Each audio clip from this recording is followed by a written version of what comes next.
Junto a Miguel Díaz Llanes y a Juan Antonio Morales Lozano, Emilio Carrillo es otro de los grandes autores de este libro, Cómo conseguir un empleo con futuro. Y queremos hablar precisamente con él, con Emilio Carrillo. Él es economista, escritor, experto en desarrollo local por Naciones Unidas, técnico de la Administración General del Estado, profesor, colaborador y visitante de diversas universidades españolas y extranjeras, en las que imparte docencia sobre planificación territorial, estrategias de desarrollo y empleos de futuro. A Emilio Carrillo le damos la bienvenida, gracias por estar aquí. Un título, en primer lugar, Cómo conseguir un empleo con futuro, muy esperanzador, sobre todo en los tiempos en los que estamos viviendo una crisis, casi podríamos decir el 20% de tasa de desempleo, y un título al que poder agarrarnos, Cómo conseguir un empleo. Ahora, las personas que nos puedan estar viendo pueden preguntarse, ¿esto es realidad? ¿Es utopía?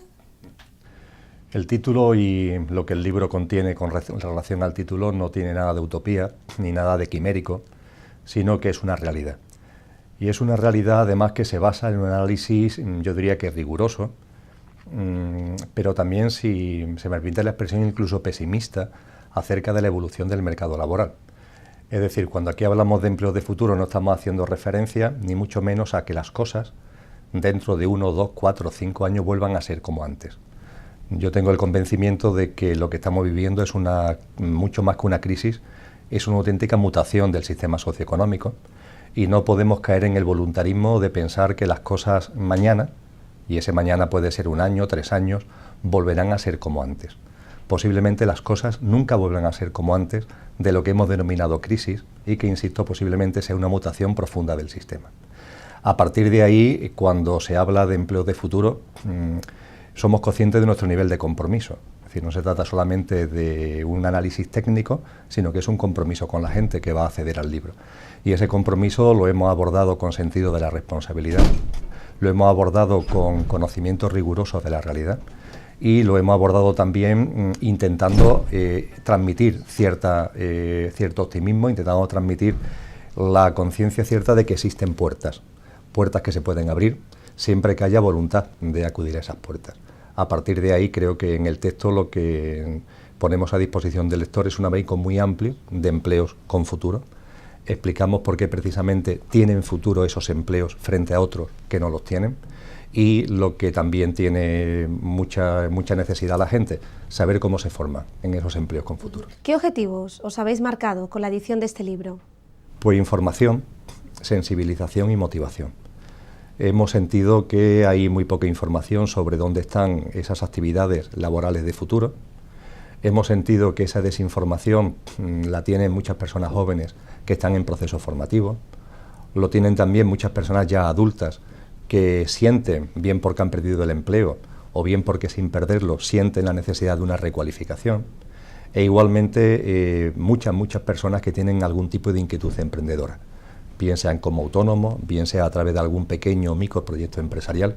Bien, pues en todos ellos hemos pensado cuando hemos diagnosticado toda la realidad socioeconómica española y en cada uno de los sectores hemos ido viendo precisamente esos que, con datos ciertos, apuntan futuro. Por tanto, ese compromiso lo hemos plasmado en una información que motiva, sensibiliza y marca pautas y tendencias para aquellos que estén interesados. Empleos con futuro, nuevos yacimientos de empleo, es que quizás son empleos que no estaban ahí anteriormente, que no han sido descubiertos, que vuelven a resurgir. Pues la contestación es tan simple como un poquito triste. Yo en el año 1999, precisamente con Editorial MAT, escribí un libro que tuvo como título Guía en Básica de Empleos de Futuro en Andalucía. No era como este a nivel de toda España, sino ceñido a Andalucía.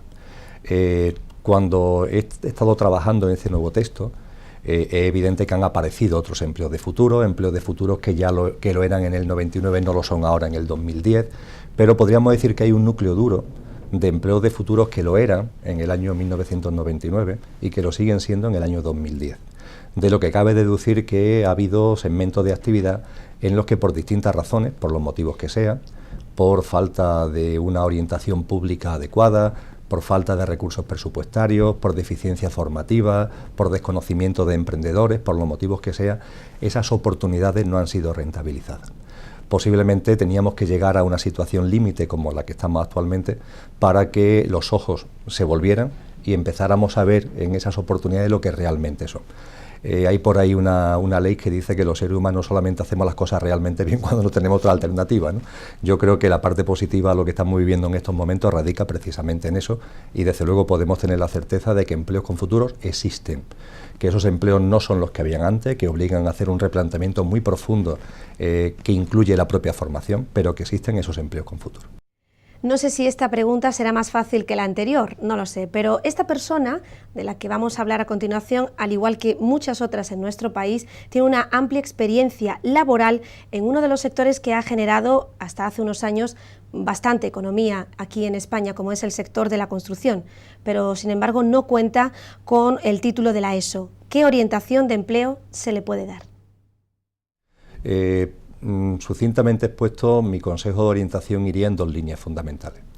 En primer lugar, saber que en el sector de la construcción hay empleos con futuro.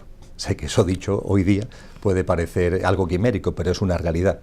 Fundamentalmente todo lo que tiene que ver con ahorro energético, todo lo que tiene que ver con utilización de nuevos materiales y con lo que pomposamente se denominan edificios inteligentes, pero que no lo son tal. Hay que tener en cuenta que muchas comunidades de vecinos ahora han tenido que hacer unas pequeñas inversiones para conseguir que sus edificios sean más inteligentes, y eso es la incorporación de la TDT, pongamos por caso, ¿no? Este tipo de innovaciones tecnológicas ya son permanentes, ahora ha sido la TBT, después serán otra serie de cosas, y abren caminos para personas que tengan formación precisamente en el sector de la construcción. Y después un sector del que se habla mucho, pero que aún no ha roto en materia de empleo y va a romper sin ningún tipo de duda, que son las iniciativas ante el cambio climático. El cambio climático es una realidad, nosotros en el libro lo ponemos de manifiesto, no entramos en análisis de por qué el cambio climático, si es la mano del hombre, si son razones planetarias o cosmogónicas, si son ambas cosas, en eso no nos metemos, pero el cambio climático es una realidad. Y el cambio climático exige respuestas. Hoy día todos los técnicos, todos los expertos nos están diciendo que responder al cambio climático es caro, pero es mucho más barato que el cruzarse de brazos y no hacer nada, porque los costes entonces a medio y largo plazo van a ser terroríficos. De hecho, a pesar de la crisis, la Unión Europea, en su paquete de los fondos estructurales próximos, va a dedicar unas cantidades muy importantes a estas iniciativas ante el cambio climático. Y esas iniciativas ante el cambio climático pueden ser una gran bolsa de empleo para personas que se han especializado en el sector de la construcción, porque fundamentalmente son obras de infraestructura. No solo, pero fundamentalmente obras de infraestructura. Precisamente en el tema del medio ambiente hay muchos jóvenes que están preocupados en ese tema. Hay acciones, hay ofertas formativas especializadas para lo que son, por ejemplo, pues energías renovables, se habla mucho de las energías alternativas. Energías renovables, por supuesto. Reciclaje, sin ningún tipo de dudas. Consultoría medioambiental, cada vez más necesaria. Cuando hablamos de consultoría medioambiental hay que tener en cuenta que la mayoría de las pequeñas empresas no necesitan grandes licenciados en temas medioambientales, sino que con módulos de formación profesional se puede conseguir una cualificación que viene muy a la mano, tanto de empresas industriales, de empresas del propio sector de la construcción, de empresas del sector servicios, que por normativa, que es cada vez más exigente, requieren esa consultoría y requieren ese apoyo. Y no podríamos terminar este tiempo de preguntas, y sobre todo a Emilio Carrillo, sin hablar de lo que es el sector público, un sector que hasta hace unos años ha sido y ha creado nuevos empleos. De hecho, también hacéis referencia en el libro. ¿Cuál es el reto que tiene ahora este sector? Y se puede encontrar propuestas para aquellas personas que todavía o quieran ocupar un puesto de trabajo en la administración pública. La administración pública no va a generar muchos nuevos empleos, siendo claro, y no se trata de marear la perdiz. Los déficits públicos que están arrastrando las administraciones van a tardar muchos años en quitárselo de encima, y mientras tanto va a haber una política de personal bastante austera. No obstante, sí es cierto que la mayoría de los puestos que existen actualmente en la administración pública son puestos casi de obligado cumplimiento. Hay que tener en cuenta que el 40% de la administración pública de puestos de trabajo son en sanidad y en educación. Eso significa que los procesos de jubilación garantizan una rotación. Va a haber, por tanto, oposiciones para entendernos, y va a haber oportunidades por la propia rotación del sector. Ahora, si hablamos de nuevas oportunidades, las hay. Volvemos a hablar del desarrollo local, lo que tiene que ver con lo local, las estrategias de desarrollo local. La respuesta desde lo local a los problemas económicos y a los problemas de empleo surgió con la crisis de los años 70. en esta crisis, la salida de esta crisis, que es mucho más que una crisis, una mutación profunda, va a demandar una respuesta muy intensa desde los ámbitos territoriales locales. Y ahí se van a abrir oportunidades de empleo y la administración pública va a demandar profesionales, eso sí, de una cierta cualificación, en ámbitos muy multidisciplinares, porque la teoría del desarrollo y la práctica es muy multidisciplinar, pero que exige una cierta cualificación, licenciados universitarios o licenciados medios también universitarios. Todo lo que tiene que ver también con teleservicios. La administración electrónica va a ser de estas cosas que la administración va a hacer por obligación, porque no la ha hecho por devoción. El teleservicio, la administración electrónica es más barata que la administración tradicional. Es verdad que exige una cualificación en los puestos de trabajo que no exige la administración tradicional, pero el abaratamiento que supone y que representa todo lo que son teleservicios va a hacer que las administraciones cada vez más abran ese abanico. Y por supuesto la preparación de base de datos. Tiene que ver con la administración electrónica, es también un sector muy especializado y yo aconsejaría, por tanto, a alguien que le guste el servicio público, con vocación de servicio público, todo lo que tiene que ver con los segmentos que acabo de comentar. Pues muchas gracias, Emilio Carrillo, por todas estas recomendaciones. En realidad, ¿cuántos empleos con futuro se definen en la obra? Pues 174. Nada más y nada menos. Sí, sí, todos correctamente definidos y bien diagnosticados.